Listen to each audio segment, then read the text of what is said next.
ang mga kwento ng pag-ibig, kwento ng buhay at kwento ng pag-asa dito sa Barangay Love Stories. Love Stories. Kapag sagrado sa atin ang isang bagay, hindi natin ito magagawang bitawan ng ganon kadali. Pangahawakan natin ito hanggang dumating ang panahon na handa na tayong magpalaya. Ikaw kabarangay, mapapatawad mo ba ang taong nagkasala sa iyo ng malaki? Dear Papa Dudut, magandang araw sa iyo at sa mga kabarangay natin na katulad kong mahilig makinig sa Barangay Love Stories. Ako si Nini, 54 years old, taga Mandaluyong at kasalukuyan ay nasa bahay na labang ako habang abala sa muntikong tindahan na pinundar ng anak kong si Eric. Magkakasama kami sa bahay ng asawa at dalawa niyang anak dahil hindi raw ako magawang pabayaan ng anak ko na mamuhay mag-isa. Mahal niya raw ako tulad ng pagmamahal ko sa kanya at malaki ang utang na loob niya sa akin dahil iginapang ko ang pagpapalaki at pagpapaaral sa kanya kahit na mag-isa na lamang ako noong araw. Sa totoo lang, Papa Dudut, ay may asawa naman ako. Kasal kami ng tatay ni Eric na si Oscar pero pagtungtong niya ng 10 taong gulang ay nang babae ito at nagloko sa kasal namin. Hindi nagtagal ay nagkahiwalay kami matapos nitong ibahay ang babae niya at nagpakalayo-layo sa loob ng 8 taon hanggang sa makatungtong ng kolehiyo ang anak ko. Ay ako ang naghahanap buhay at tumayong nanay at tatay para sa kanya. Marami akong trabaho na pinasok noong araw tulad na lamang ng pagtitindera, paglalaba, katulong sa bahay. Ang panghuli ay ang ginawa kong trabaho ay naging janitress sa isang pribadong kumpanya dito sa Quezon City.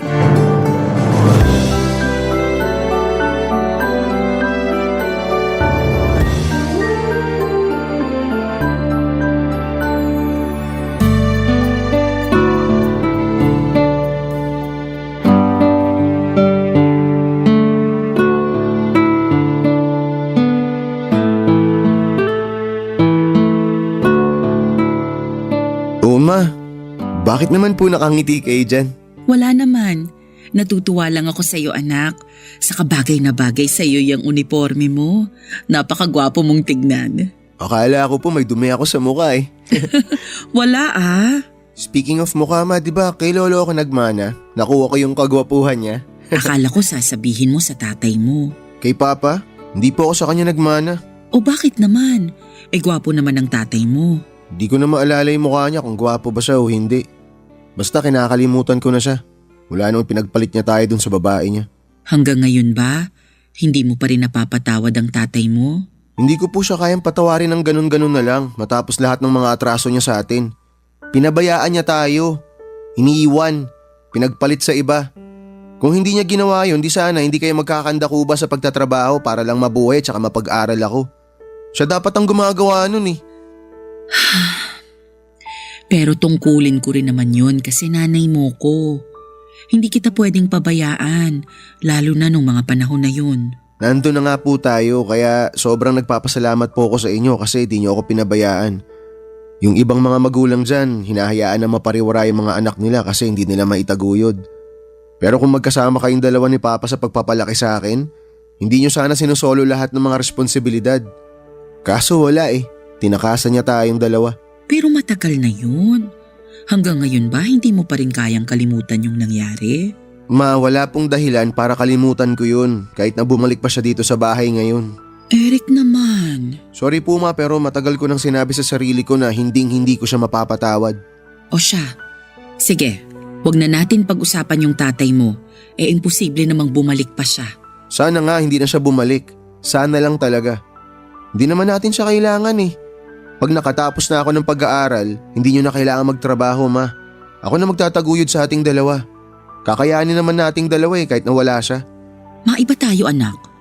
Ready na ba yung mga gamit mo? Opo, ready na. Sigurado ka wala ka nang naiwan? Sigurado po ma. Hinanda ko na po kagabi lahat ng mga gagamitin ko tsaka chinek ko rin po kanina. Kaya wag na po kayo mag-alala. Hindi na naman po ako bata eh. College na ako ma, malaki na po ako. Para sa akin, kahit ano pang edad mo, ikaw pa rin yung Eric na hinahatid ko nun sa school. Bilang nanay, hindi na mawawala sa akin na mag-alala, lalo unang araw mo sa kolehiyo. Hindi ka ba kinakabahan? Kinakabahan po pero kakayanin. Oo, ganyan nga. Lagi mong tandaan na anumang sitwasyon, kayanin mo. Opo, yan po ang turo niyo sa akin eh. Kayo kaya ang role model ko. Unang bola ka na dyan. Hindi po ako nang bobola ma, totoo yung sinabi ko. Ay nako, mana ka talaga sa pinagmanahan mo. Sa inyo lang naman po ako pwede magmana eh. Sige na, anong oras na oh? Baka mahuli ka pa sa klase mo dahil traffic. Mahirap na. Okay sige ma, alis na po ako. Sige, mag-iingat ka. Ikaw ma, alis na po ba kayo? Aalis na rin ako maya-maya. Maaga pa naman eh. Maglilinis muna ako rito sa bahay.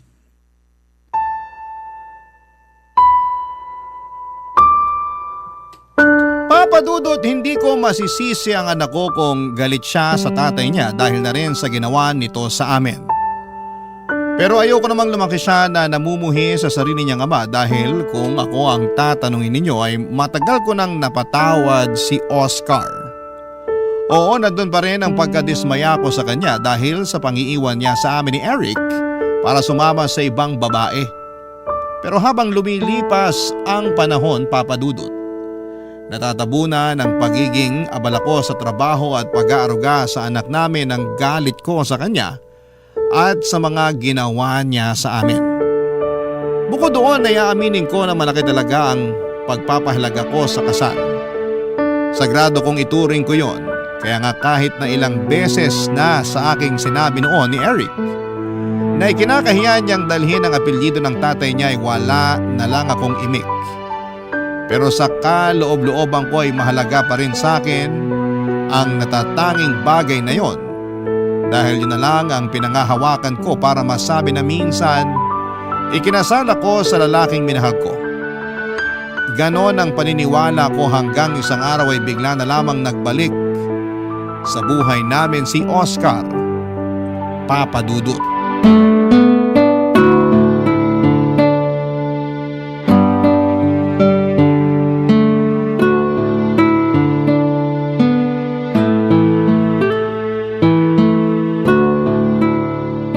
Kuha mo pa nga ako ng kanin doon, Nini.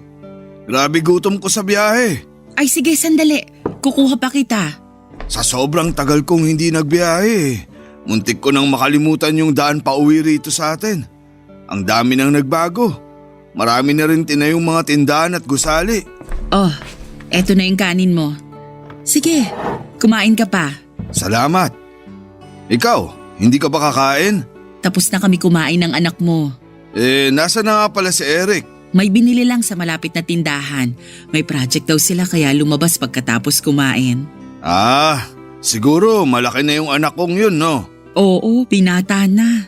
Natangkaran ka na rin yata. Maiba tayo. Saan ka pa ba galing yan? Sa San Andres, Quezon. Galing ako dun kaya inabot ng halos 8 oras yung biyahe. Sakit na nga ng puwetan ko sa matagal na pagkakaupo. Doon ba kayo nakatira nung babaeng pinalit mo sa akin? Ha? Oo. Doon kami sa probinsya nila. Hirap din ang buhay doon. Ibang-iba sa nakasanayan ko rito sa syudad. Bakit ka pa bumalik dito sa atin? Siyempre. Gusto ko nang tumira kasama niyo rito ng anak natin. Saka patay na rin yung kinakasama ko nung nakaraang taon pa. Tapos napag-isip-isip ko na ayoko nang tumira doon kaya bumalik na lang ako rito. Buti na lang di kayo umalis sa bahay natin. Ma, nandito na po ako. Papa? Oh, Eric, ang laki mo na ha. Nak, magmano ka sa papa mo. Ayoko. Bakit ako magmamano sa kanya? Ano bang ginagawa niyo rito? Bakit pa kayo bumalik? Gusto ko na ulit kayong makasama ng mama mo tumira sa bahay natin. Hindi ka ba masaya? Bakit ako magiging masaya? Alam niyo, sana hindi na lang kayo bumalik sa buhay namin ni Mama. Aba, bastos ka. Huwag mo namang pagsalitaan ng ganyan ng papa mo. Bakit hindi? Bigla na lang siyang uuwi dito sa bahay tapos ang kapal na mukha niya na sabihin na gusto niyang tumira dito kasama tayo? Ano yun? Ganun na lang yung kadali? Baka nakakalimutan mo. Pamamahay ko rin to. Hindi ko nakakalimutan yun. Pero nawalan na kayo ng karapatan dito sa bahay na to mula nung iwan nyo kami ng mama ko. Huminahon ka muna. Tatay mo pa rin naman ang kausap mo. Saka tama naman siya. May karapatan pa rin siya sa bahay natin kasi asawa ko pa rin siya. Magumising nga kayo. May asawa bang ng bababae tapos iiwan kayo? Tapos na yon.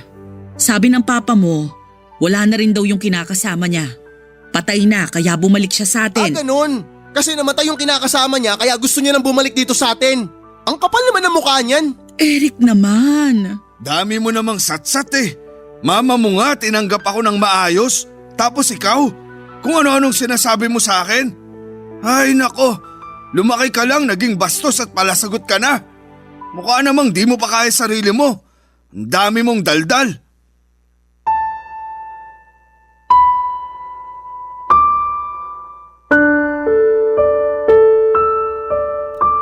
Papa Dudut, kahit na masaya ako sa pagbabalik ng mister ko, malungkot pa rin ako dahil hindi natuwa si Eric sa pagkikita nila ng kanyang tatay. Akala ko pa naman pagkalipas ng mahabang panahon ay magbabago na ang pakikitungo niya sa tatay niya sakaling magkita silang muli, Papa Dudut.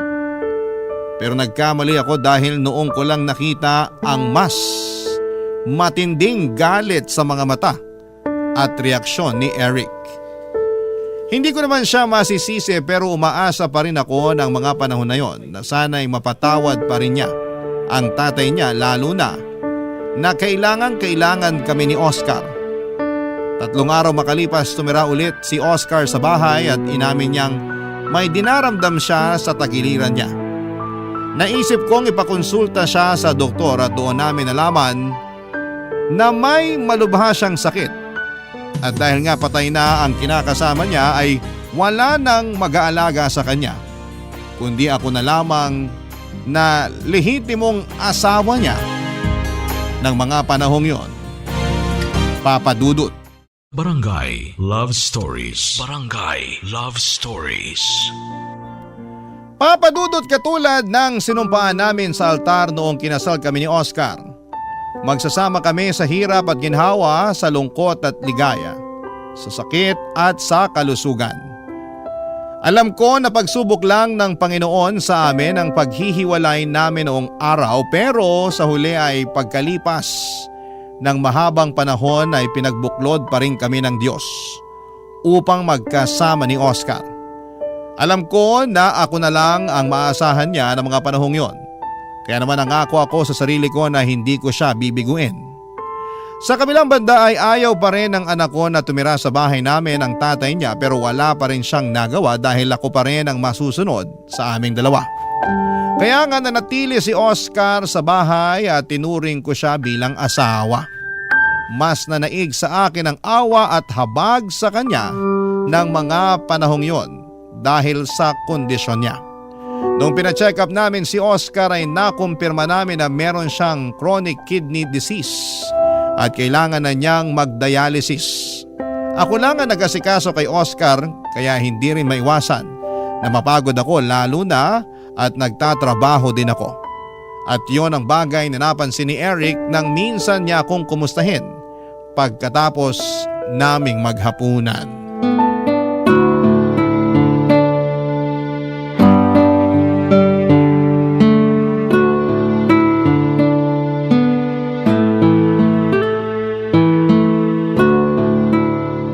Ma, kumusta na po pakiramdam niyo? Eto, masakit ang katawan. Ang dami naming ginawa kanina sa trabaho. Paano? May client audit daw ang mga boss bukas, kaya dami naming nilinis. Napapansin ko po, dumadalas na yung pananakit ng katawan niyo ah. Baka naman kayo na yung magkasakit niyan. Iinuman ko na lang to ng gamot mamaya bago matulog. Bukod sa pag-inom ng gamot, ma, kailangan niyo rin magpahinga. Oo, lagi rin akong puyat gawa ng tatay mo. Nini, halika nga rito sa may sofa. Ano bang problema nun? Bakit siya sumisigaw? Baka may kailangan lang ang tatay mo. Teka, nandyan na ako, Oscar. Ano yon? Anong ano yun? Kanina pa kayo nagbubulungan ni Eric dyan sa tabi. Ako ba yung pinagbubulungan nyo? Hindi ah. Bakit naman namin gagawin yun? Ewan ko. Siguro pinag-uusapan nyo ako. Kasi pabigat ako sa buhay nyo. Oscar naman. Buti alam mo. Ano ka mo? Di mo narinig? Sige, uulitin ko. Sabi ko, buti alam mo. Buti alam mo na pabigat ka lang dito sa bahay na to. Pabigat ka lang sa aming dalawa ni Mama. Sumusobra ka na talaga. Ako pa ngayon ang sumusobra? Ikaw, kumusta? Kumusta ka? Hindi ka ba sumusobra? Huwag mong pagsalitaan ng ganyan ng papa mo. Nakakainis kasi. Akala mo kung sinong boss kung makasigaw. Hari-harian dito sa bahay pabigat naman. Pasalamat ka, masakit tong katawan ko. Kaya di ako makabangon sa pagkakaiga ko rito sa sofa. Kung hindi, makakatingin ka talaga sa akin ng suntok. Talaga ba nananakot ka pa? Ganyan na nga kalagayan mo. Ikaw pa matapang? Kapal ah. Anong sabi mo? Eric, tumigil ka na. Huwag mo nang pagsalitaan ng ganyan ng papa mo. Kita mo na ngang may iniinda siya, oh. Oo ma, kitang-kita ko yung iniinda niya. Malamang karma niya yan sa pag-iwan niya sa atin noon. Naturingan ka pa namang nag-aaral pero bastos ka. Gusto mo ba ng ganyanan? O sige, ikaw nga padre de pamilya pero naghanap ka ng iba. Iniwan mo kami ni Mama. Anong sabi mo? Ano yan, bingi-bingihan ka na naman? Hindi mo na naman narinig? Ano, ulitin ko pa ba? Nini, pagsabihan mo nga yung anak mo. Anak, tumigil ka na sabi. Hindi ko mapigilan ma. Akala mo kasi kung sino to kung makaasta. Pabigat lang naman siya. Tingnan mo yung sarili mo ma. Hindi ka sana mapapagod ng ganyan Kung sa tuwing pag-uwi mo rito, hindi mo naiintindihin tong taong to. Kaso hindi Sabit na nga, paalaga pa. Di ba? Walang kwenta talaga. Tsaka ma, tingin nyo ba hindi ko napapansin kung paano kayo trato nito? Kung sigaw-sigawan ka na lang kung utus-utusan ka, akala mo kung sino? Akala mo naging mabuting padre de pamilya sa atin? Pero choice ko naman yun. Choice ko na pabalikin ulit sa buhay natin ang tatay mo. Sino na lang ang tatanggap sa kanya pag hindi ko ginawa yun? Hindi na natin problema yon ma. Bahala na siya sa buhay niya. Matanda na siya. Nasabi mo lang yan kasi anak ka lang. Hindi ikaw ang asawa. Pag nagkaroon ka na ng asawa, maiintindihan mo na sagrado ang kasal. Maiintindihan mo ng husto kung bakit hindi ko magawang bitiwan ng tatay mo. Kahit na nagkasala siya sa akin noon.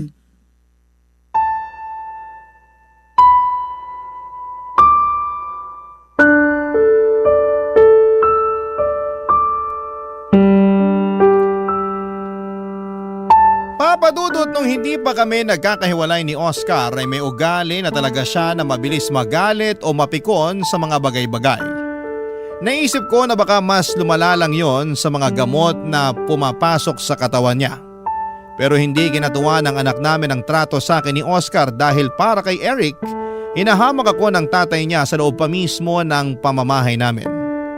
At dahil nga overprotective siya sa akin kaya nagawa niyang sagot-sagutin si Oscar noong minsan niya itong narinig na inuutos-utusan ako. Sa kabilang banda, nagalit pa rin ako at pinagsabihan ko pa rin si Eric. Para sa akin ay mali pa rin na sagutin niya ng pabalang ang tatay niya dahil ama niya pa rin ito. Si Oscar pa rin ang nagbigay ng buhay sa kanya kaya nga may bahagi sa puso ko na dismayado sa sarili kong anak dahil hindi ko naman siya pinalaking bastos at hambog. Hindi lang yun ang unang insidente na halos magpang-abot sila ng tatay niya dahil pagkalipas lang ng ilang araw ay may sumunod pang tagpo na masasabi kong mas malala, Papa Dudut.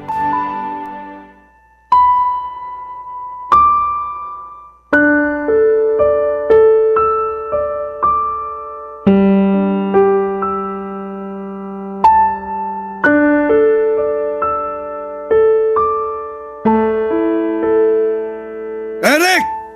Eric! Halika nga rito sa sala! Dalian mo! Ay, bakit ba? Anong bakit ba? Kanina ka pa dun sa kwarto mo. Ano bang ginagawa mo? Wala ka nang pakialam dun. Pambihira! Hanggang ngayon ba, hindi mo pa rin ako napapatawad? Nakuha mo pa talagang itanong yan? Kahit kailan hindi kita mapapatawad. Kasi walang kapatawaran yung ginawa mo sa amin ng mama ko. Matagal na yon. Kaya kung ako sa'yo, mag-move on ka na. Hindi yung hanggang ngayon, ganyan pa rin trato mo sa akin. Tatay mo pa naman ako. Di ka ba naaawa sa akin? May sakit na nga ako, ho? Bakit ako maaawa sa'yo? Buti nga yan Nagkasakit ka. Nakuha mo yung karma mo. Ano ba kasing kailangan mo? Ba't mo ako tinawag? Nagugutom na ako.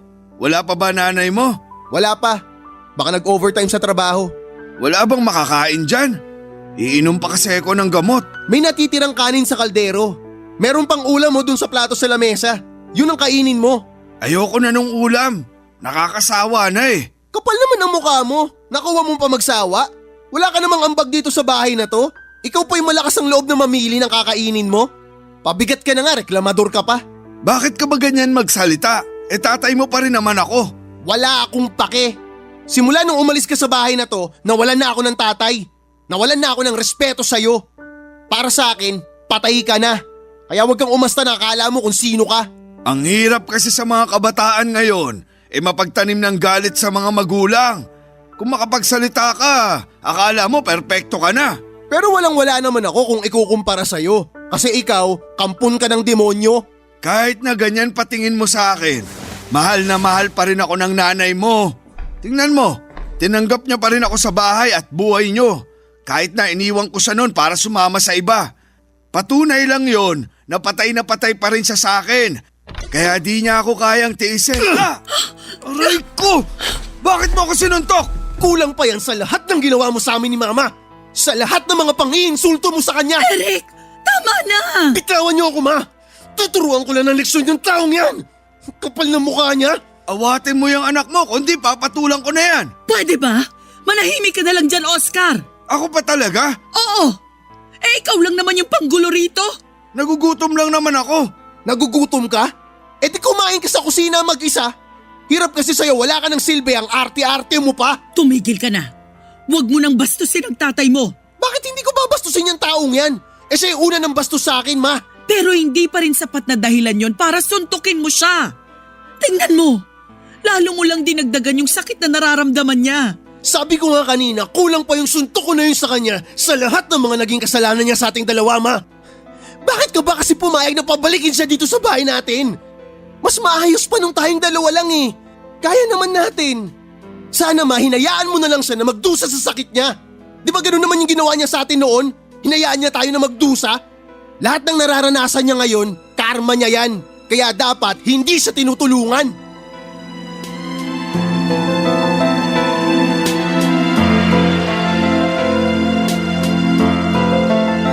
Papadudot, yun ang unang beses na nasagot ako ng husto ni Eric, kaya naman galit na galit ako sa kanya.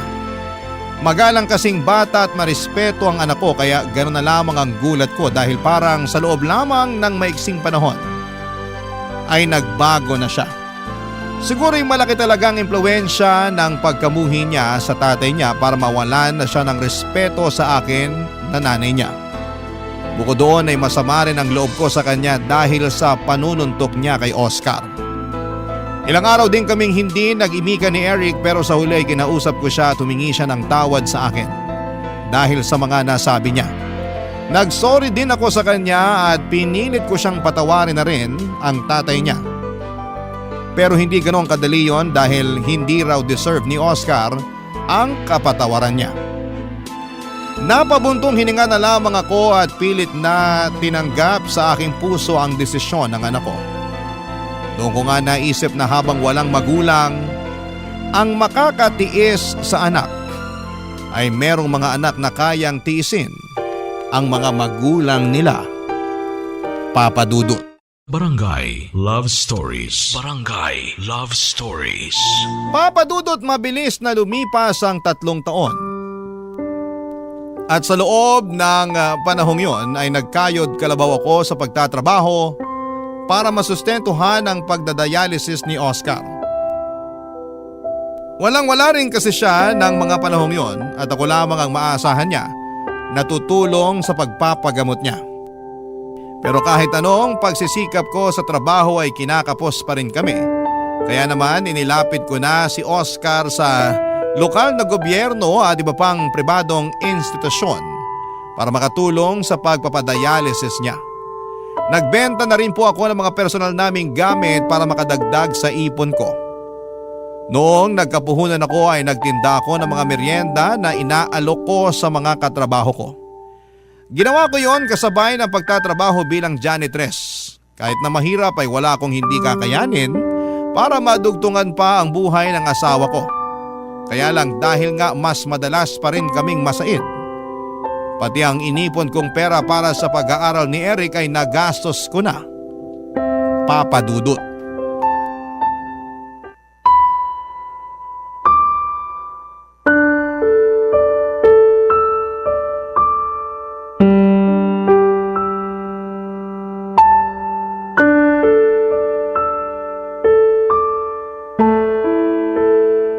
Mama, mukhang problemado kayo ah.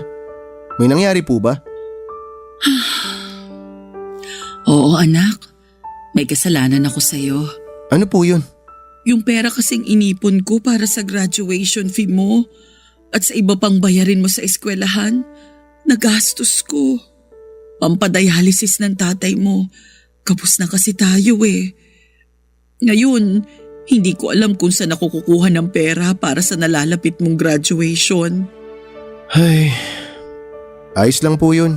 Ako na pong bahala dun. Paanong ikaw na ang bahala? Wala ka pa namang trabaho. Pwede naman po ako mag-part-time dun sa coffee shop na pinagtatrabahuan ng kaklase ko.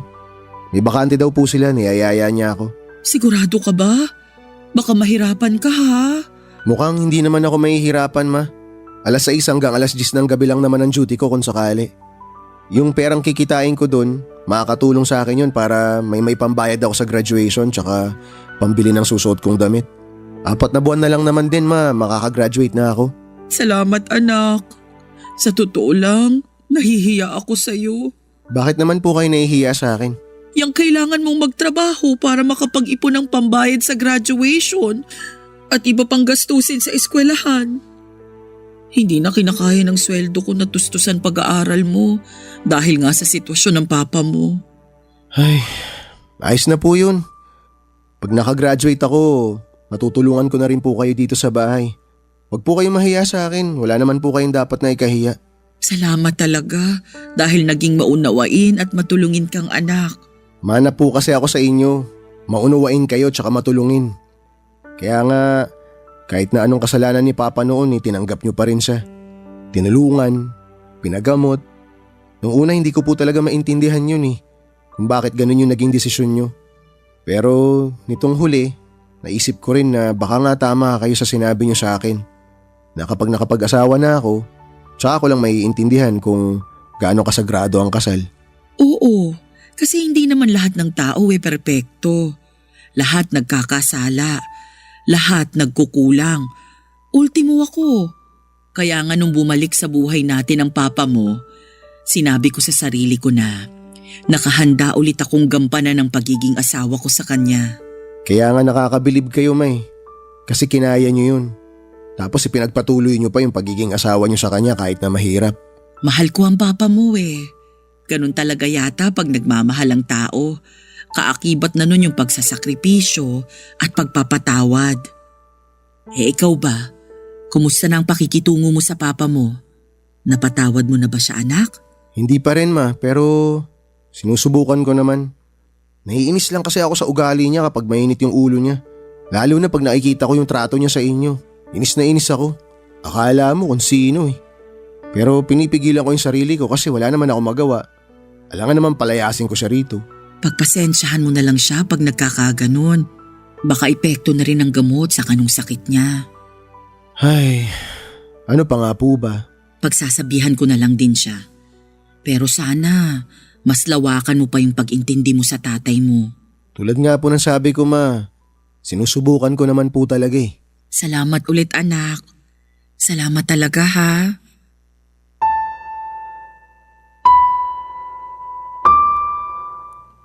Papadudot nagsisi ako ng gusto nang ma-realize kong pati ang pera na nakalaan sa pag-aaral ng anak ko ay nagastos ko kay Oscar.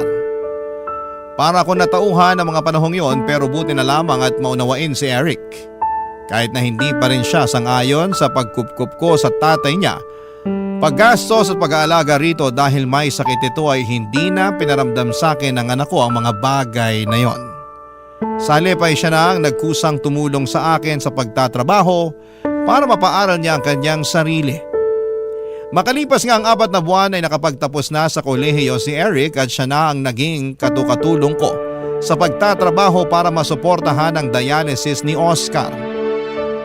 Pero sa totoo lang, dumating na rin ako sa punto na nahiya na ako sa anak ko dahil nagkaroon pa siya ng responsibilidad sa tatay niya.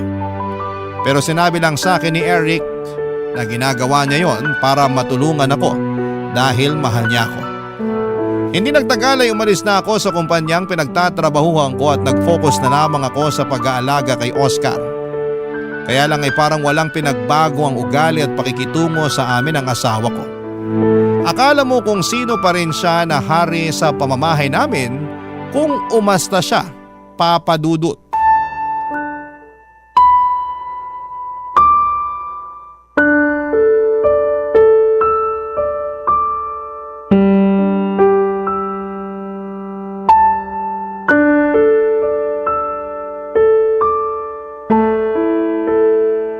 Nini! Nini! Ano ba? Kanina ka pa dyan sa banyo. Ang bagal-bagal mo. Ano ba kasing problema mo? Kakapasok ko lang sa banyo. Kakapasok daw. Parang kanina ka pa dun. Marunong ka pa sa akin. Huwag mo na ako pagsalitaan ng ganyan ha. Ano bang kailangan mo? Masahihin mo mga binti ko. Kanina pa nangangalay Sa totoo lang, pagod ako, Oscar. Kanina pa ako naglalaba, di ba? Halos katatapos ko nga lang. Wala nang lakas tong mga kamay ko para masahihin ka pa. Ano ba naman yan? Sino na lang magmamasahe sa akin? Bakit hindi mo bigyan ng pabor ang sarili mo at masahihin mo yung mga binti mo? Ikaw gumagawa nun. Bakit mo ipapasa sa akin? Hindi ba halata? Pagod ako, Oscar. Ang hirap sa'yo. Yung sitwasyon mo lang laging dapat mahalaga. Paano naman ako? Baka nakakalimutan mo. Tao lang din ako. Napapagod. Huwag mo nga akong dramahan ng ganyan. Nakakarindi ka Saka ano pa't umalis ka sa trabaho mo para tutukan yung pag-aalaga sa akin kung hindi mo lang din pala magagawa ng maayos? Yan lang ba ang tingin mo sa akin, Oscar? Katulong mo? Tagapag-alaga mo? Kung oo, aba, kawawa naman pala ako. Bakit ka naman magiging kawawa? Asawa mo ko. Asawa na nagkasala sa kasal natin noong araw dahil ng babae ka't iniwan mo kami ng anak mo. Asawa na bumalik sa buhay namin matapos magkasakit at nagpaalaga. Pero ni minsan, hindi nagpasalamat o tumanaw ng utang na loob. Alam mo, sumusobra ka na Nakakapagod ka na. Hindi ka na ba talaga magbabago? Ewan ko sa'yo kung ano-anong pinagsasasabi mo. Bakit? Nasasaktan ka? Alam mo, gusto ko na lang tuloy maniwala sa anak natin na sana hindi na lang kita tinanggap pabalik sa buhay namin. Hindi naman kita nakikitaan ng pagbabago Hindi ka marunong magpakumbaba. Ikaw pa talaga yung laging galit. Dapat sa sitwasyon mong yan, nagsisisi ka na sa mga kasalanan mo. Hindi yung ikaw pa talaga yung matapang o tosero at akala mo kung sino. Alam mo naman na hindi ko kontrolado yung nararamdaman ko, di ba? Hindi ko lang din mapigilang mainis at magalit sa sitwasyon ko. Kasi nga sa dinami-rami ng tao, bakit ako pa yung magkakasakit ng ganito? Siguro nga tama si Eric. Karma ko na to dahil sa pangiiwan ko sa inyo noon. Pero huwag mo namang hayaang malugmok yung sarili mo. Pagtuunan mo ang paggaling mo. Hindi yung minsan, pahirapan ka pang painumin ng gamot tapos hindi mo pa sinusunod yung sinabi ng doktor mo sa kung ano lang ang pwede mong kainin. Hindi ko lang mapigilan. Naaaburido ako. Wala akong magawa sa buhay ko dahil sa sakit na to. Ang daming limitasyon, ang daming bawal. Kaya gusto mo na lang mamatay, ganon. Hindi naman sa ganon. Ganon na rin yun. Hindi mo man lang kami naisip ng anak mo? Lalo na ako. Imbis na ayusin mo yung sarili mo, kahit man lang para sa akin, hindi mo magawa. Paano na lang pag nagkasakit din ako? Paano na lang kita maaalagaan? Pasensya ka na talaga. Kilala mo naman ugali ko, di ba? Ang hirap sa'yo. Kahit na ganyan ang sitwasyon mo, hindi mo pa rin maibaba yung pride mo. Hindi ka pa rin talaga nagbabago. Kung ako sa'yo, ayusin mo na yung ugali mo bago pa ako magsawa sa pag-aalaga sa'yo. Hindi sa lahat ng pagkakataon, maiintindihan kita. Nauubos din ako, Oscar. Napapagod din ako.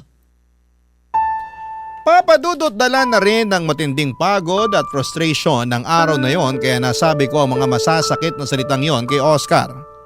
Kitang-kita ko na tinalabanan siya ng mga sinabi ko at nalungkot ng husto pagkatapos noon.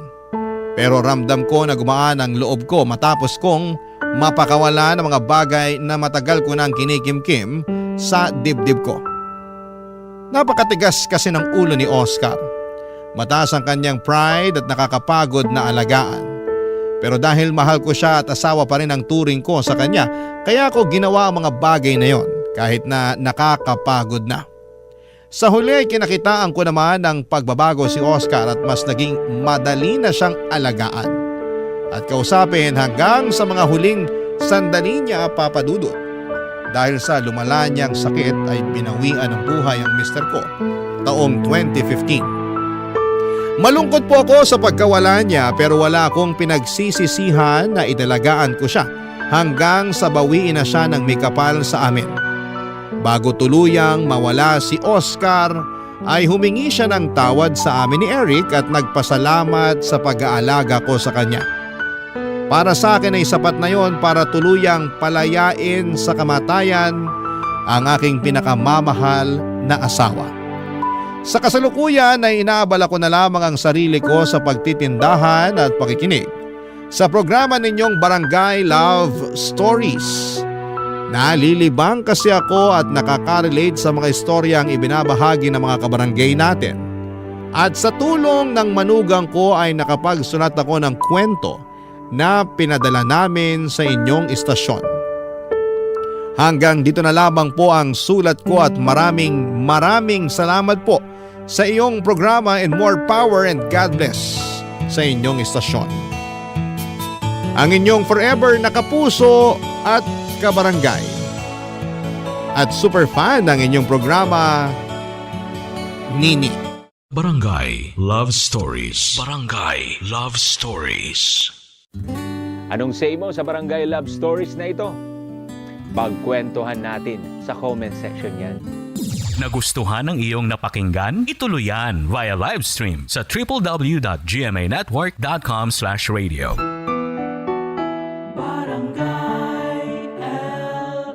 In Mega Manila, 97.1. Forever! Barangay LS 97.1.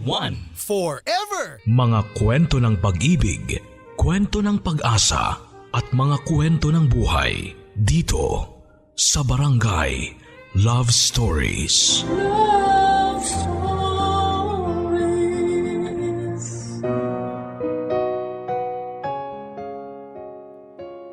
Ano man ang uri ng iyong trabaho o estado sa buhay, kung kayang tumulong, tutulong ka.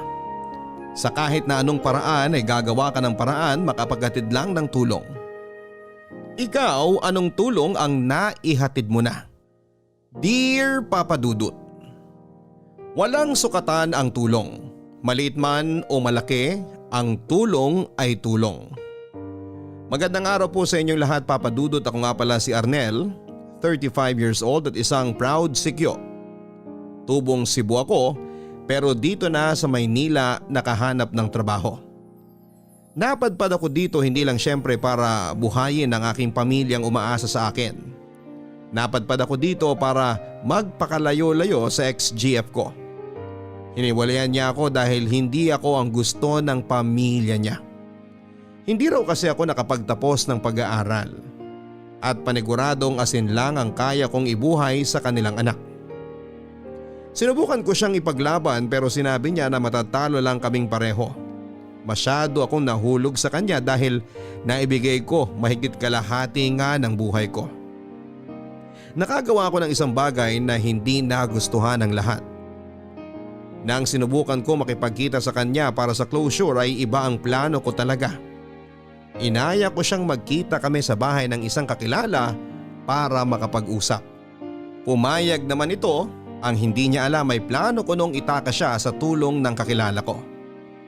Pinunta ko siya sa isang lugar na malayo sa amin at nagalit ito at ilang beses sa sinubukang makatakas. Sa huli ay natauhan ako. Mali ang ginawa ko kaya naman pinalaya ko ito. Nagalit ang magulang niya at pinalayo ako sa anak nila. Literal na malayong malayo ang gusto nilang gawin ko noon. Kung ayaw ko raw makulong. Umalis daw ako sa amin at yun naman ang ginawa ko. Kaya naman ako napadpad sa Metro Manila para tuparin ang sinabi kong titigilan ko na ang anak nila. Dito na ako nagsimula ng bagong buhay, Papa Dudut. Hindi ako pinalad na magkaroon ng karelasyong muli pero pinalad ako na baguhin ang buhay ng ilang taong nakilala ko habang nagsisikyo ako. Tanghaling tapat noon at kagagaling ko lang sa karinderya malapit sa bangkong pinagtatrabahuan ko bilang sikyo. Napayosi muna ako sa gilid para maibaba ang kinain ko. Dito ko napansin ang isang batang lalaking alam kong lumaki sa lansangan. May kulay ang buhok nito, nakasuot ng pulang sando at berdeng shorts. Alam mong ni minsan ay hindi napalitan ang suot niya dahil nanlilimahid na ito sa dumi. Nakaluhod ito sa harapan ng dingding. Nakatingin sa nakapaskil na tarpaulin ng milk tea. Pinagmamasdan ko ito at mukhang sinusubukan niyang basahin ang nakasulat. Nilapitan ko siya para makumpirma ang hinala ko at tama naman ako.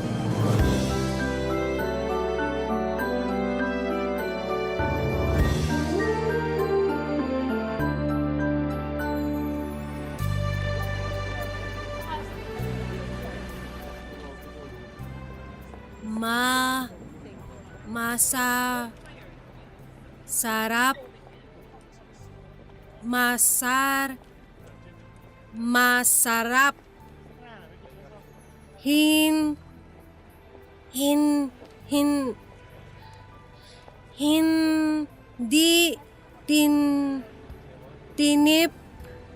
tinipid sa gatas. Bibili ka ba niyang milk tea? Mukha po ba akong may pambili? Para tinatanong ka lang eh. Inaaral ko pong basahin to. Para saan? Di ka naman bibili. Masama po bang matutong magbasa? Oh, sorry na. Tinatanong ka lang naman. Saan po ba nakasulat yung milk tea na sinasabi niyo? Ito, yan.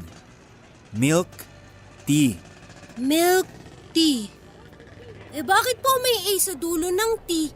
Di dapat milk tea ah. Di ko rin alam sa totoo lang. Yan ang batas sa pagbasa ng salitang yan. Ano pong basa dito? Sugar yan. Sugar. Less sugar. Para ka namang ahas na bibili ng milk tea. Dalawa po yung letter S eh. Sinundan ko lang naman. Less lang ang basa dyan. Kahit 2 S pa yan. Ganun po ba? Oo. Mabuti pa isulat mo na lang sa papel yan para di mo makalimutan. O ito, isulat mo dito sa papel ng lalagyan ng yosi. Hindi naman ako marunong magsulat. Ganun ba? Di ka ba nakatungtong man lang kahit ilang buwan sa school? Hindi. Nadadaanan ko lang yung school kapag naghahanap ako ng malilimusan. Ganito na lang. Bukas kung pwede ka mga bandang tanghali, nakikita mo ba yung bangko na yon? Si Q ako doon. Puntahan mo ako, tuturuan kita. Masungit yung si Q doon na isa eh. Papalayasin naman niya ako. Ako naman ang si Q bukas, huwag ka mag-alala. Magdadala ako ng libro at lapis. Tuturuan kitang magbasa. At kung may oras pa, baka pati pagsusulat na rin. Ayos ba? Sigurado po ba kayo dyan? Oo naman. Ano, gusto mo ba o ayaw mo? Siyempre, gusto ko. Oh, balik trabaho na muna ako ha. Teka, ano nga palang pangalan mo? Don. Ikaw? Arnel. Tawagin mo na lang akong Kuya Arnel.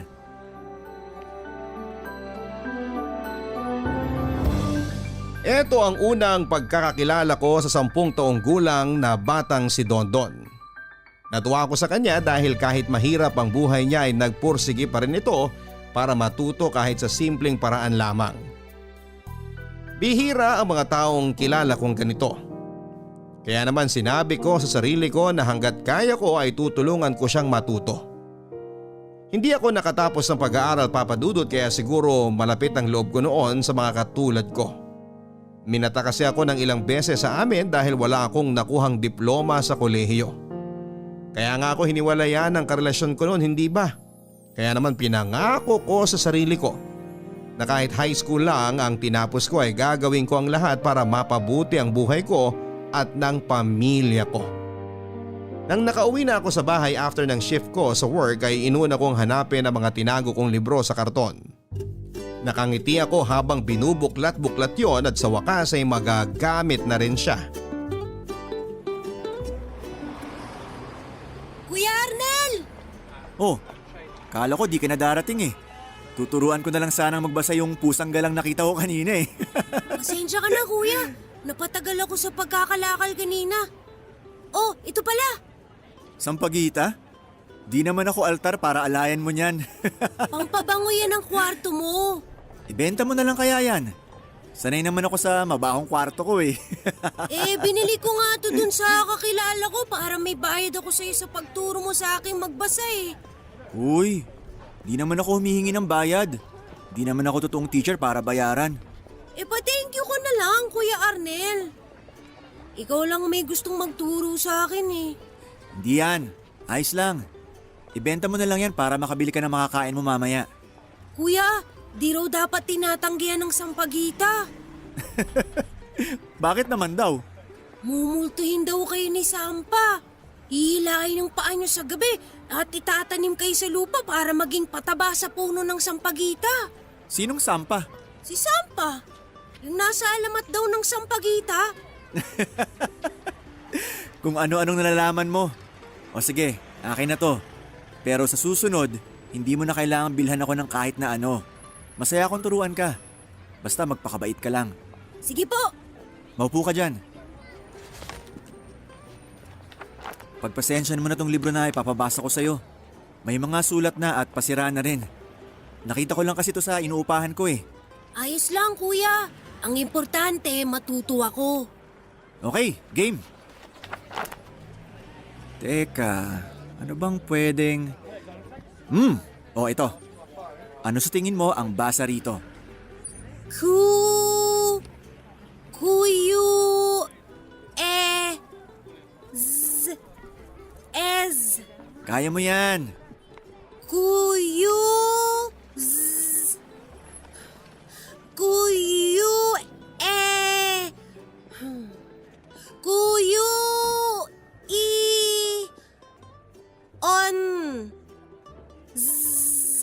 on.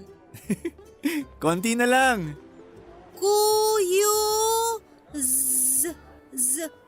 On. Oh, bakit ka umiiyak? Ayoko na pa magbasa. Bakit naman? Kakasimula pa lang natin eh. Sige ka, magtatampo sa'yo si Sampa. Hihilahin ang... Hindi naman ako magaling eh. Paano ako matututo? Ayoko na po. Ang hirap. Hay, lahat naman ng magagaling nahirapan nung una. Dapat wag kang sumuko. Teka, mukhang mali ang unang salita na pinabasa ko sa'yo. Mahirap nga naman talaga to. Kasalanan ko. Hindi po. Akong may kasalanan kasi mapuro lang utak ko. Lapis nga na mapurol, nagiging matulis ulit eh. Basta matasahan lang na maayos. Ibahin natin ang salitang babasahin mo. Pero, bago nyo po baguhin, ano po bang basa dun sa salitang pinakita nyo? Kuyu is on? Quezon. Pwedeng lugar. Pwedeng dating presidente ng Pilipinas. Quezon. Tama. O sige, hanap ako ng madali muna. Saka tayo pumunta sa mahirap kapag nahasa ka na. Ayos ba? Sige po.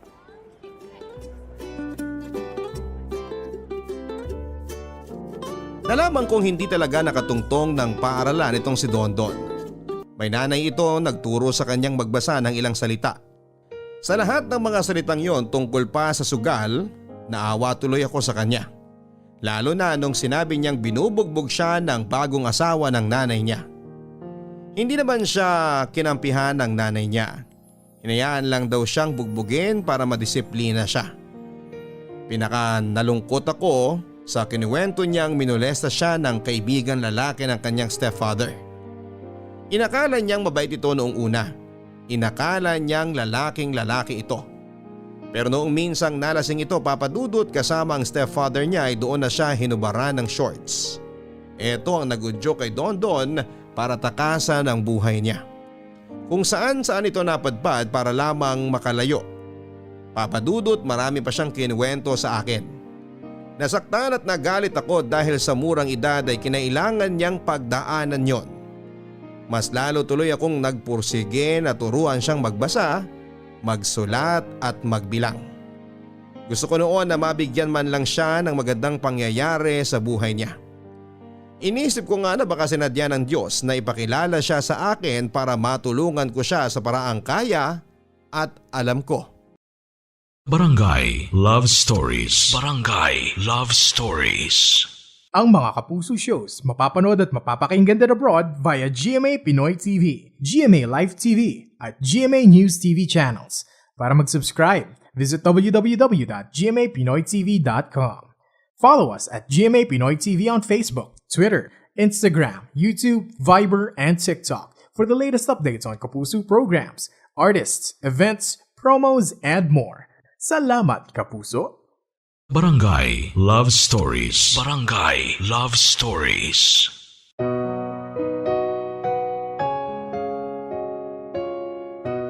Unti-unting naturuan ko si Dondon kung paano magbasa, magbilang at magsulat. Hindi man perpekto at maramihan ang nalaman niya sa akin ay nagpasalamat pa rin ito dahil kahit papaano ay nadagdagan ang kaalaman niya. Inayos ko ang schedule namin ng pagtuturo at nahiya na rin ako syempre sa trabaho ko na sinisingit ko pa ang pagtuturo kay Dondon. Sinabi ko sa kanya na pwede siyang pumunta tuwing tanghaling tapat mula Lunes hanggang Biyernes. Hindi ko siya pinilit na araw-arawin ang pagpunta dahil alam ko namang nagkakalkal pa ito. Sinabi ko sa kanya na kung kailan niya gustong pumunta, ganong oras niya ako pwedeng puntahan. Hiniritan pa nga ako nito na kung pwede raw ay pagkatapos na lang ng trabaho ko. Naisip kong pwede rin naman kaya naman sinabi ko sa kanya na alas 7 ng gabi ipuntahan na niya ako para bago ako umuwi ay maturuan ko na siya.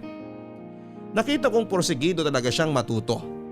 Hindi man niya aminin sa akin, alam kong may gusto itong mangyari sa buhay niyang yon. Masayahing bata itong si Dondon kaya naman mas lalo akong naging ganadong turuan siya dahil alam kong gusto niya talaga ang ginagawa niya. Naalala ko sa kanya ang sarili ko. Noong bata rin kasi ako, Papa Dudut, ay sobrang tuwang-tuwa ako na pumasok sa school. Gusto ko kasing maging guro noon pero hindi nga nabigyan ng katuparan yon dahil kapos kami sa pera. Bukod doon ay marami pang ibang dahilan para hindi ako makapag-aral sa kolehiyo. Ang pangarap kong maging teacher kay Dondon ko nagawa. Naging guro ako nito kahit wala kami sa classroom. Kahit na walang pisara o maayos na notebook dahil kay Dondon, kahit papaano ay nabigyan ng katuparan ang matagal ko nang hinihiling noon, ang makapagturo sa mga bata. Kuya Arnel, kung bahalang araw malaman kong totoo at buong pangalan ko, ituro mo yan sa akin kung paano isusulat ha. Oo naman. Sa ngayon, Dondon munang aralin mong isulat. Ay sulat ko naman na. Oo, pero parang palaging hinahampas ng bagyo yung sulat mo eh. Laging patagilid. Nanginginig nga ang kamay ko. Basta mag-practice ka mamaya bago ka matulog para gumanda. Ang sulat naman gumaganda yan habang tumatagal. Basta lagi ka lang nagsusulat. Sige kuya. Salamat nga pala dito sa lapis ha at papel. Titipirin ko to para di maubos. Huwag mo nang tipirin. May makukuha pa naman ako mga papel. Saka kung sakali, pwede naman kitang bilhan eh. Ay hindi na kuya. Sobra-sobra na nga tong tinutulong mo sa akin. Tapos gagastos ka pa. Napagtsatsagaan ko naman yung mga nagamit ng papel eh. Basta ako nang bahala. Magkano lang naman yun kung sakali. O sige na, pumunta ka na sa dapat mong puntahan. Uuwi na rin ako. Mag-iingat ka ha. Sige kuya. Ikaw rin. Ay kuya. Oh, Ay, wag na. Nakakahiya pala. ngayon ka pa nahiya? Ilang buwan na tayong magkakilala oh. Kasi kuya, may kaibigan ako. Nakuwento ko kasi sa kanya na tinuturuan mo ko. Chinismis pa ako. Hindi naman, kuya. Gusto niya lang ding matuto tulad ko. Sabi ko nga sa kanya, ipapaalam ko sa'yo kung pwedeng sumaling pusa siya sa atin eh. Di naman nata mahirap turuan yun. Baka mamaya 1 dosena yung dalhin mong tuturuan ko ha. Kulang tayo sa papel at libro. Siya lang talaga, kuya. Si B-Boy. Mas matanda yun ng 2 taon sa akin pero mas matangkad ako. Pwede bang sumali siya sa atin minsan, kuya? Kahit 2 beses lang? Eh wala naman ako magagawa, sinabihan mo na siya eh. Ayun! Matutuwa yun kapag sinabi ko sa kanya bukas. Dadaan daw siya sa tinutulugan ko eh. Tsaka marami na rin pala siyang nakuhang papel sa pangangalakal. Tapos may napulot daw na ballpen pero paubos na yung tinta. Kaya naman daw humabol basta hindi marami yung isusulat. Eh paano pa kaya ako makakatanggi niyan? Eh mukhang pinaghandaan na niya lahat. O sige, bukas na lang ng ganitong oras kamo. Mukhang marami akong gagawin bukas bago magtanghali eh. Sa gabi ko na kayo tuturo ang 2. Yay! Sige kuya, pupunta na ako sa kanya ngayon para alam na niya. May bahay ba yon? Wala kuya, parehas lang kami sa tulay natutulog. Ay, o sige, bukas hintayin ko kayo. May natira pala akong pagkain sa inuupahan ko. Ibigay ko na lang sa inyo bukas. Talaga kuya? Salamat ah! O sa English, thank you! Hindi thank you. Thank you. Thank you pala. Di na nga ako nakatanggi pa kay Dondon. Masyado na kaming naging close noon kaya ang hirap nang magsabi ng hindi sa kanya. Kinagabihan ay binasa ko muli ang librong ginagamit ko para turuan si Dondon. Kailangang aralin ko pa rin yon para makapagturo ako ng tama kay Dondon at sa kanyang kaibigang si B-Boy. Nagpuyat ako noon kakasulat ng mga dapat ituro sa kanila. Ganito kasi ang nakita kong ginagawa noong mga guro ko dati. Lesson plan daw ang tawag doon, yun ang sinabi sa akin. Kinarir ko talaga ang pagiging teacher. Naalala ko noong bata pa lamang ako papadudot dahil nga pinapangarap ko maging teacher. Pinagpraktisan ko ang nakababata kong kapatid. Hindi pa ito nag-aaral noon, ako ang nagturo sa kanya after ng mga klase ko sa school. Noong isang beses, nagpabili ako sa kanya ng chalk para magamit namin. Ako dapat ang bibili noon pero inutusan ako ni nanay na magpakain ng mga manok namin. Papadudot ang normal na hapon na yon na inakala kong magiging masaya at punong-puno ng kaalaman ay mapapalitan pala ng pagkuha ng buhay. Nasa gasaan ng isang van ang kapatid ko. Sinubukan pala nitong tumawid sa main road dahil naubusan doon sa suki namin ng chalk. Mula nga noon ay hindi na ako napatawad pa ni nanay. Inisip ko ring dahilan yon para hindi nila ako pagtapusin ng pag-aaral. Habang yung kuya ko, naigapang naman nila hanggang makatapos sa kolehiyo.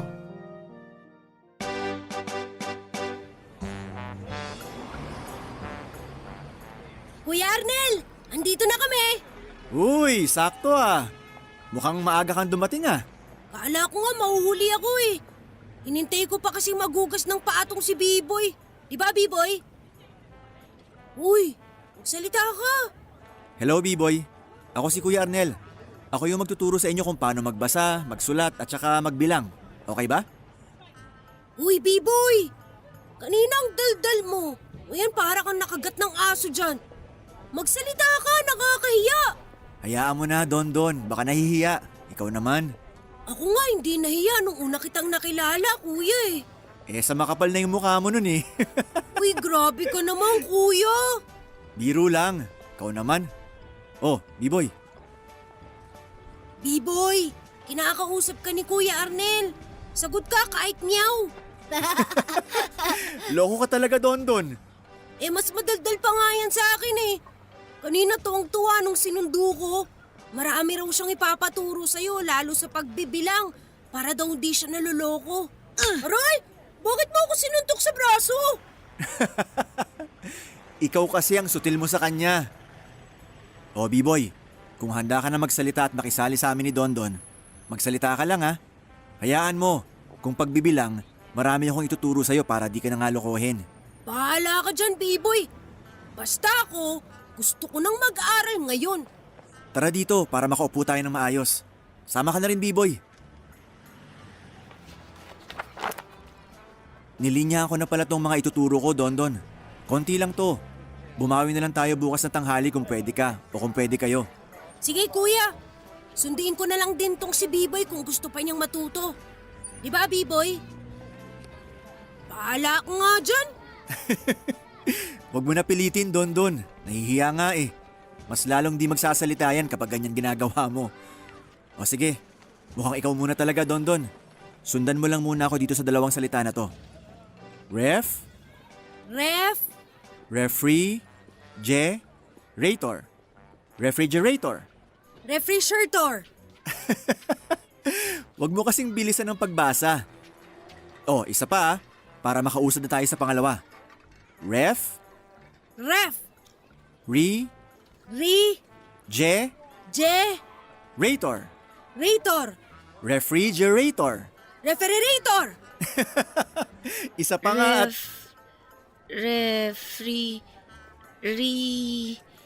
Refrigerator. Oh, mali rin yan. Loko ka, Dondon. Tama kaya? Refritor. Refrigerator. Wow! Magaling, B-Boy. Dahil dyan, bibigyan kita ng 2 candy. Uy, Kuya Arnel, paano naman ako? Banggitin mo ng tama yung refrigerator para bigyan kita. Ay, teka. Masakit pala ang ngipin ko.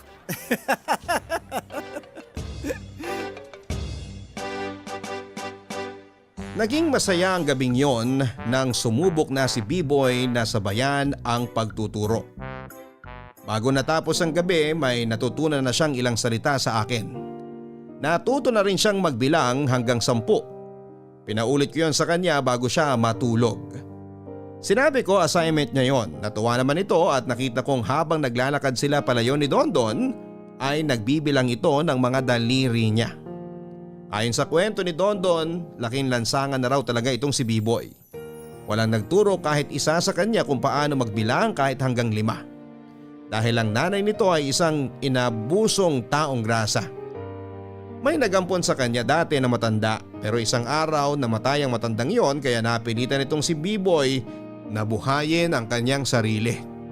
Wala itong oras para matutong magbasa, magsulat o magbilang. Naging abala ito sa pagbuhay sa sarili niya. Kaya naman dahil sa kawalan nito ng kaalaman, inabuso din siya ng mga tao sa paligid niya. Sa pagdaan ng mga araw ay nakita ko ang improvement sa kanilang dalawa. Natutukan ko sila ng mabuti kaya naman marami na silang mga nalaman.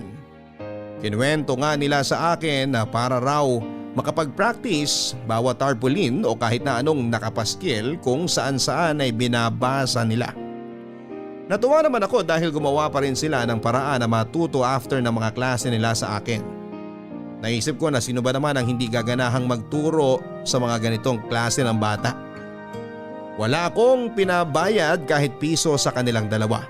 Sapat na sa akin ang sincere na pag-thank you nila sa akin tuwing natatapos noon ang klase. Pero sadyang matigas ang ulo ng mga to. Kahit sinaway ko na noon ay patuloy pa rin sila sa pagbibigay ng kung ano-ano.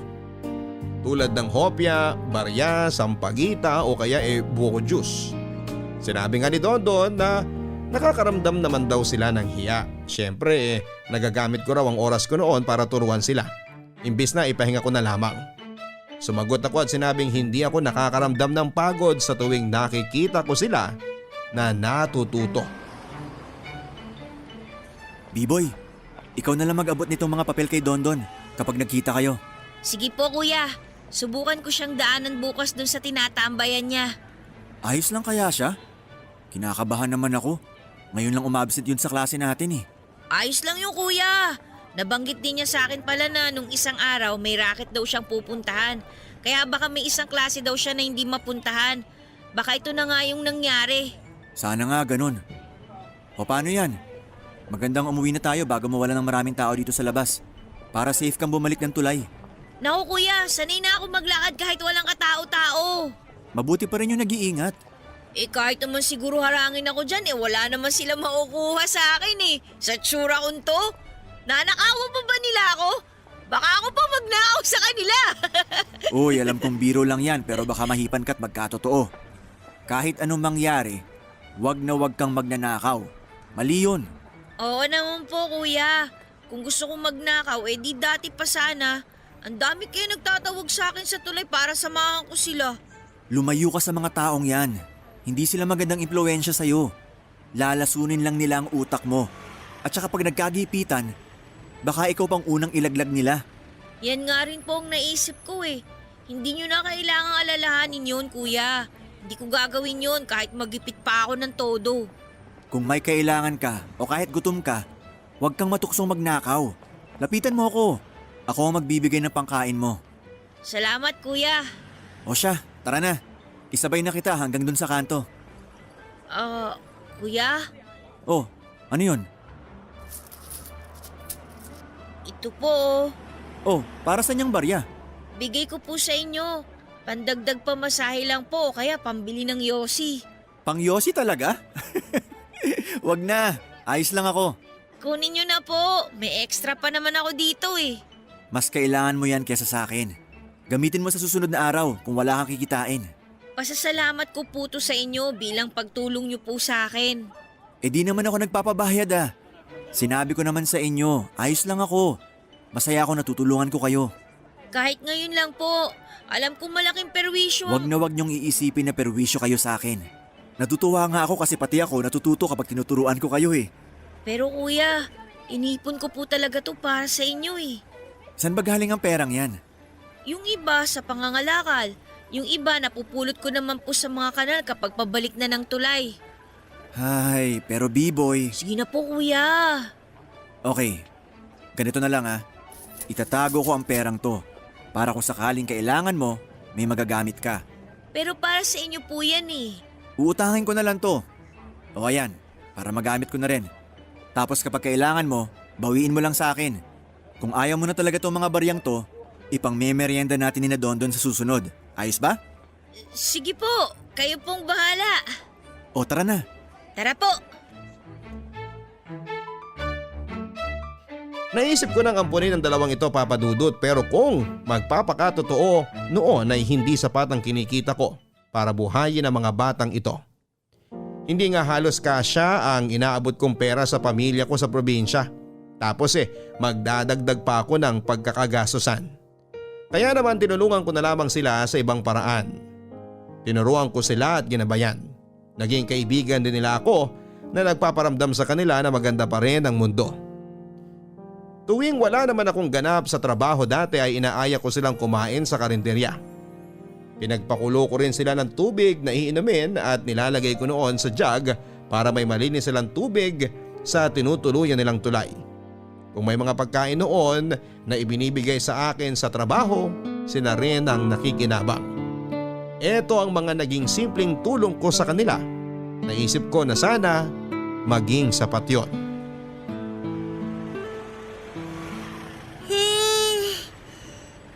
Kuya Arnel! Oh, nahuli ata kayo. Kanina pa ako naghihintay dito Pasensya kuya. May racket kami kanina Kakatapos nga lang Pinagbuhat kami kanina nung naglilipat ng bahay. Binigyan kami ng 20. Mukhang pagod na nga kayo. Baka gusto nyong ipahinga na lang muna. At sa susunod na araw na lang tayo mag-aral. Sayang naman pong pinunta namin ngayon. Tsaka naghintay po kayo sa amin kuya. Ituloy na po natin. Alam nyo, minsan kailangan din natin ng pahinga. Oo, gusto nyong matuto pero kapag pagod kayo, mas lalong walang papasok sa utak nyo. We, ganun ba talaga yun? Talagang nagduda ka pa Tama naman si Kuya Arnel, Dondon. Mukhang kahit anong turo niya sa atin ngayon, hindi ko rin maiintindihan kasi inaantok na ako Anong gagawin natin ngayon? Sayang naman yung pinunta natin. Tara dito. Maupo kayo sa tabi ko. Tuturuan niyo pa rin kami? Hindi. Mag-uusap lang tayo. Kwentuhan. Parang magkakaibigan lang. Tandaan niyo na po para maging kaibigan namin. Matanda pala Gusto mo pitikin ko yung talukap ng mata mo? Ha? Ha? Alam mo kuya, pagtanda ko, gusto ko rin maging sikyo. Oh, bakit naman? Maganda po kasi yung uniforme niyo eh. Gusto ko ng ganyan, tapos yung may baril din. Di magpulis ka kung barilang pala gusto mo. Gusto ko nga parang si Kuya Arnel kasi mukhang mabait ang mga sikyo. Oh, nag-aaway na naman kayong dalawa dyan. Don, kung si Q ang pangarap ni B-Boy, hayaan mo siya. Basta marangal ang trabaho, pwedeng pangarapin. Ang gusto ko maging driver ng eroplano para lilipad ako. Ah, piloto. Gusto mong maging piloto? Ay, piloto ba tawag dun? Alam mo kuya, gusto ko yung maging piloto kasi gusto ko talaga yung lumilipad sa langit eh. Gusto mong lumipad sa langit? Opo, kasi gusto ko makita sa langit si tatay. Kukumustahin ko, tatanungin ko kung masaya ba siya doon. Sasabihin ko huwag siya mag-alala sa akin kasi ayos naman ako dito. Uy, kapag piloto ka na at nakalipad ka na sa langit, sabihin mo rin sa lola nanay ko na bantayan niya ako lagi ha. Tsaka na may miss ko na rin yung mga pasalubong niyang pandesal pagkatapos niyang mga lakal. Ikaw na lang ang magsabi sa kanya. Paano ko naman sasabihin yun Hindi ko naman pangarap maging piloto.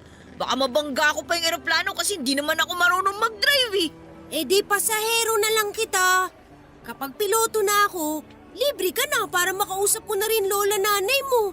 Sige, gusto ko yan.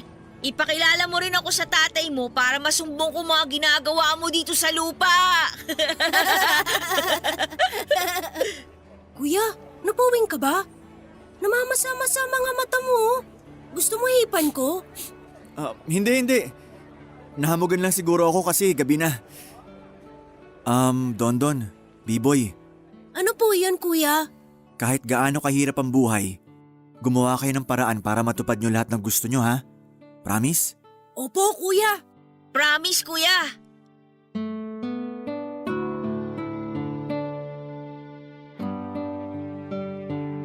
Noong narinig ko nga ang mga inosente at munting pangarap ng dalawang batang ito ay nagpursige akong matulungan sila. Naisip ko na hindi ko man sila mapag-aral pero sa tingin ko, kung lalapit ako sa ibang tao o ahensya ay matutulungan sila. Hindi ko sinabi sa kanila ang plano kong humingi ng tulong sa ibang tao, gusto kong maging sorpresa yon sa kanila noon. Ilang day off ang ginugol ko sa paghahanap ng pwedeng makatulong pero nabigo ako. Papadudod, sobrang nasaktan ang puso ko sa ilang beses na pagtanggi sa akin. Yung iba iniisip na scam lang daw ang ginagawa kong yon. Hindi naman daw sa mga bata mapupunta ang pera kundi sa akin. Yon ang naging paratang ng iba. Yung iba naman sadyang wala raw maitutulong dahil kapag nagsimula na raw silang magbigay, magsusunod-sunod na raw yung ibang batang lansangan na hihingi rin ng parehas na tulong. Sinukuhan ko na ang pangarap kong makatungtong pa sila sa school. Nagpursige na lamang akong bumili ng ibang gamit sa school at mga lumang libro para mas marami pa silang matutunan sa akin, Papa Dudut. Ako na lang ang tumulong sa kanila at sana balang araw ay naisip ko na makatulong yon sa mga pangarap nila.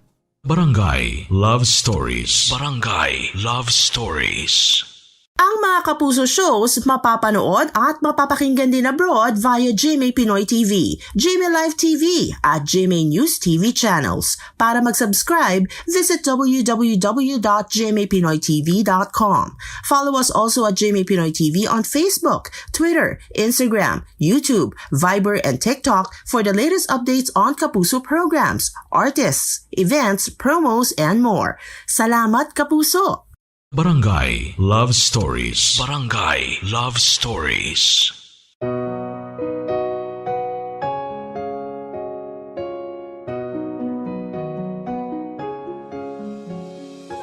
Nang mga sumunod na araw, nalipat ako ng schedule. Naging paiba-iba ang oras ko sa trabaho dahil may mga bagong pasok na sikyong katulad ko. Kaya naman nabawasan ang oras ko na maturuan ng dalawang bata. Bukod pa dyan, may mga naging racket na rin sina B-Boy at Dondon. Nagkasalisihan ang schedule namin.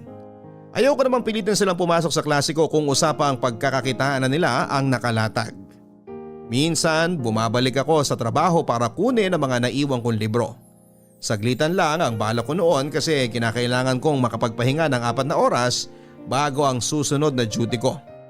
Nasa malayo pa lang ako, natanaw ko na si Dondon at ang kasamahan kong sikyo na si Joel. Mukhang nagkakainitan sila noon kaya naman minadali ko ang paglakad papunta sa kanila para malaman. Bakit po masama ang ugali ninyo? Kanina pa kita pinapalis dyan pero ang tigas ng ulo mo eh. Nakapulong naman po ako dito ah. Wala naman po akong ginagawang masama. Kahit na. Bawal tumambay dyan. Pag nakita ka ng boss ko, ako naman ang pagagalitan, hindi naman ikaw eh. Sige na, umalis ka na. Hindi naman po ako nang gugulo sa mga dumadaan papasok sa bangko nyo eh. Nandun nga lang ako sa gilid. Ang late-late ko para makasagabal. Sumasagot ka pa, kutusan kita eh. Pag sinabing hindi pwede, hindi pwede. Bastos kang batang hamog ka. Palibhasa wala kang pinag-aralan eh. Doon ka, doon. Aray! Aray ang arte mo. Doon ka. Joel! Huwag mong saktan yung bata! Kuya Arnel! Ayan, kanina ka pa hinahanap ng batang hamog na yan. Napakabaho mo. Hinawakan lang kita ang panghina ng kamay ko. Arnel, paalisin mo na nga yan. Buisit. Gawang mabaho. Amoy sigarilyong nahamugan. Aba, sumasagot ka talaga? Sapakin ko yung mukha mo eh. Joel, tama na! Pagsabihan mo yung bastos na bata na yan ha. Namumuro na sa akin yan. Oo, ako na bahala sa kanya. Kuya, tinapon niyo po yung mga librong ginagamit natin. Nakita ko po. Pards, tinapon mo? Oo. Pakalat-kalat dito sa mesa eh. Wala naman yun sa ibabaw ng lamesa. Nasa ilalim yun. Masinop ko namang nilagay dyan kahapon bago ko umuwi. Nakakasagabal nga dito. Imbis na mapaglagyan ng ibang gamit natin, nakakadagdag pa ng kalat. Sana man lang hinintay mo na dumating ako para naiuwi ko na lang kesa tinapon mo. At ako pa ang mali ngayon? Parte ba ng trabaho mo bilang CQ yung mga libro na yon? Hindi, pero… Walang pero, Pards. Alam mo ang trabaho mo. Huwag mong isinisingit yung part-time job mo sa oras ng duty mo. Di naman part-time job yung pagtuturo ko sa mga bata. Wala akong pinapabahid sa kanila. Ginagawa ko lang naman yun para makatulong sa kanila. Di gawin mo sa ibang lugar. Huwag dito.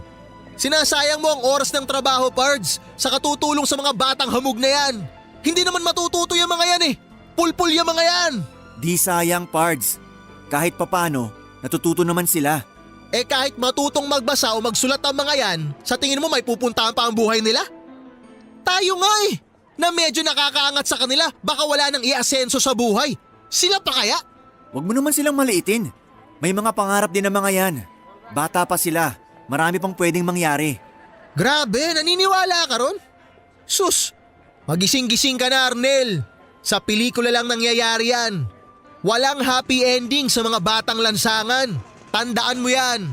Sobra ka naman, Pards. Ikaw ang sobra. Parang ninanakawan mo ng oras ang nagpapasahod sa'yo dahil sa pagtuturo mo sa mga batang yan. Wala ka rin naman pakinabang sa kanila eh. Hindi naman sa… Sige, sumagot ka pa. Isa na lang, Pards. Isusumbong na kita talaga kay boss. Tingnan natin kung may trabaho ka pang aabutan sa susunod kapag pinilit mo yang maling gusto mo.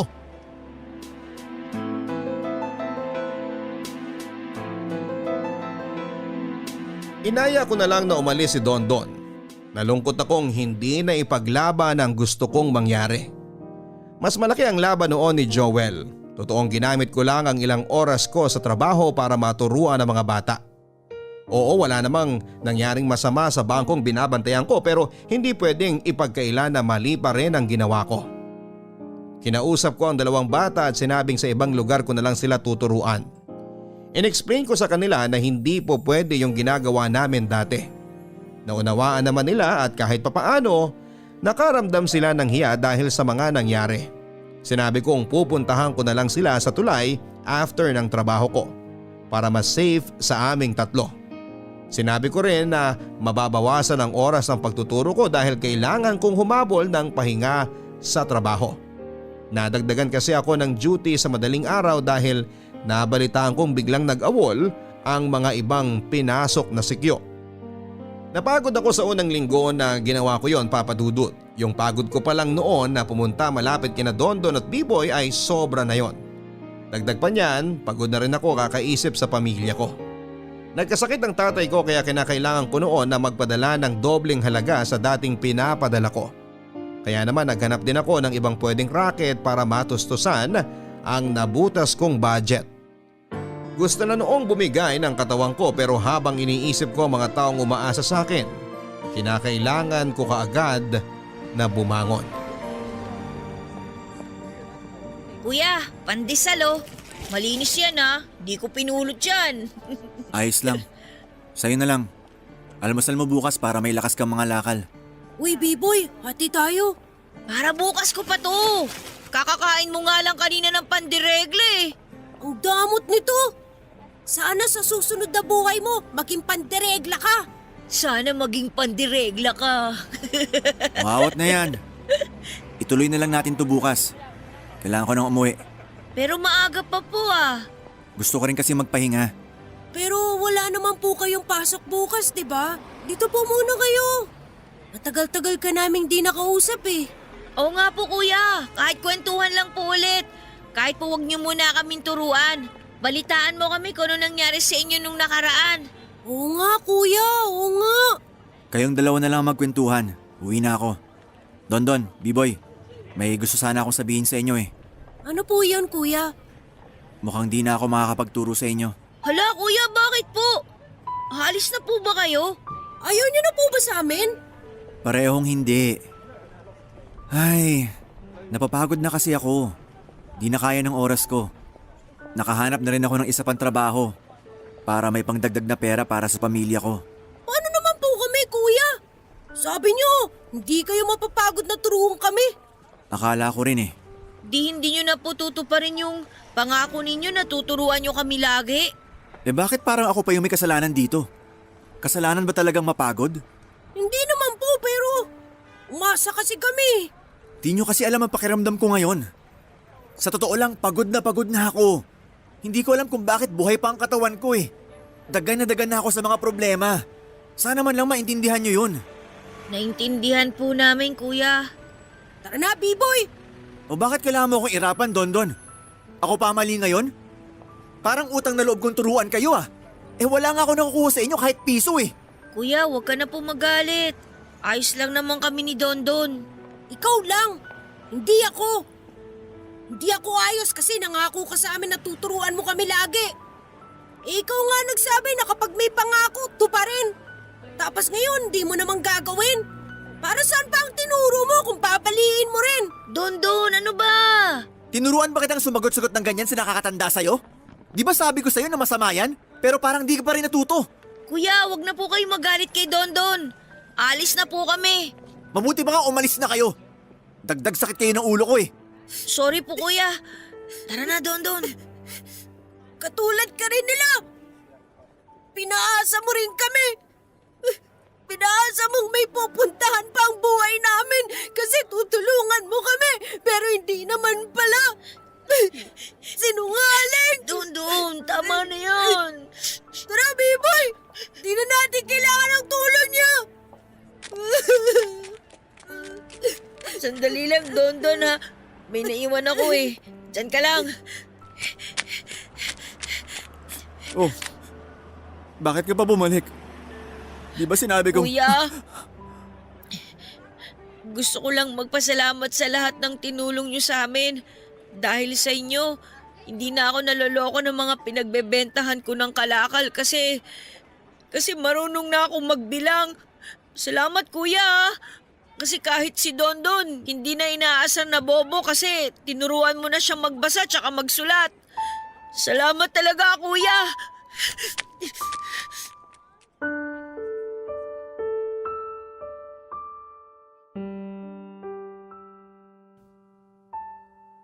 Papa Dudut, nanginginig ako sa lungkot nang makita kong tuluyan nang umalis sina B-boy at Dondon. Nagkamali akong sinabihan sila ng mga salitang yon pero nadala na rin kasi ako ng sobrang pagod. Inisip kong bawiin lahat ng mga sinabi ko pero pinigilan ako ng pride ko. Lalo na noong pinamukha sa akin ni Dondon na hindi ako marunong tumupad sa mga pangako. Totoo naman ang sinabi niya. Pero sana maintindihan niya na hindi lahat ng pangako ay natutupad dahil sa maraming rason. Hindi ko na ipaliwanag sa kanila ng husto ang kalagayan ng buhay ko. Kaya siguro hindi nila basta-bastang natanggap ang sinabi ko noong nagpaalam ako bilang guro sa kanila.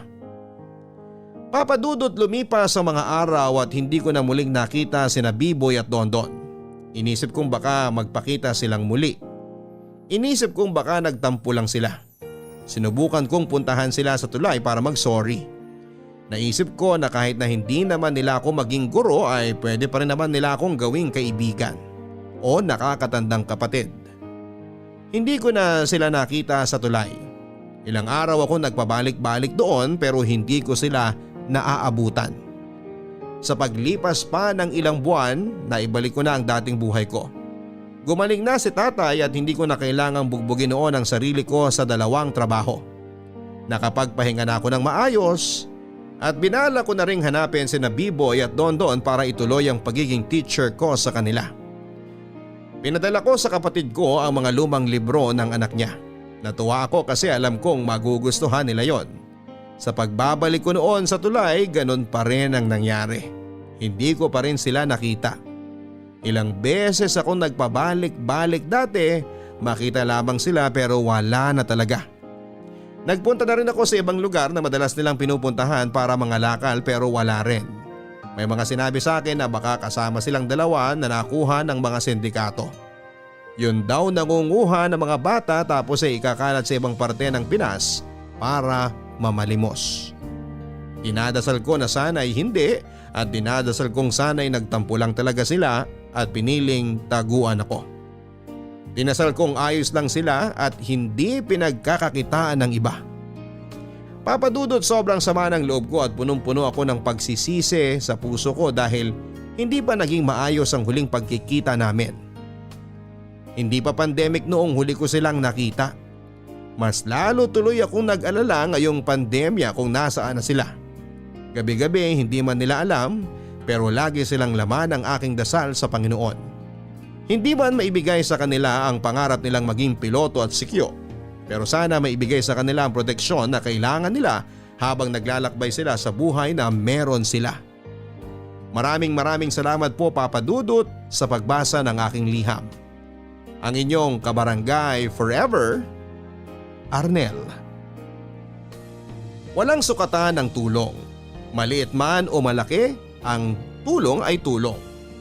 Sana mamuhay tayo sa mundo kahit na konti lang ang iyong inabot, tatanawin pa rin itong magandang biyaya.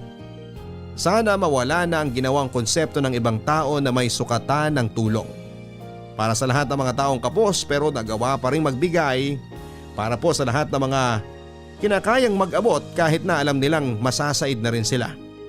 Para po sa lahat ng mga taong taus-puso nagbigay ng walang hinihinging kapalit. Maraming salamat sa inyo at sana'y hindi kayo mapagod tumulong, maging maliit man o malaki. Sana hindi kayo mapagod buuin ng paulit-ulit ang konseptong walang sukatan ang tulong. Maliit man o malaki ang tulong ay tulong pa rin. Hanggang sa muli mga kapuso, ako po si Papa Dudut sa mga kwento ng pag-ibig, buhay at pag-asa dito sa Barangay Love Stories Number 1. Mga kwento ng pag-ibig, kwento ng pag-asa at mga kwento ng buhay dito sa Barangay Love Stories. Love Stories. Forever! Nagustuhan ng iyong napakinggan? Ituloy yan via live stream sa www.gmanetwork.com/radio.